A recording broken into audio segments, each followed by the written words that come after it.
Čau lidi, jsem tu zpět po dlouhé době a mám tady další nový video. Dneska se podíváme na takovou blbůstku, co hejbe dnešním světem, a to je fidget spinner.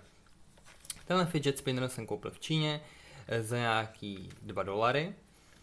Můžete ho sehnat i levnějc, do popisku videa vám dám odkaz, kde ho koupíte. Jinak fidget spinner stojí 1,5 až 2 eura, což je nějakých 40-50 korun, což je cena razantně menší, než to kupují takový ty malý kidísky od youtuberů. Tak se koukneme, jak vypadá. Rozbalíme si ho. Cena je velmi nízká a koukám, že není z plastu, je celý z kovu. Točí se taky pěkně, ložiska jsou tam kvalitní, co více přát za tu cenu.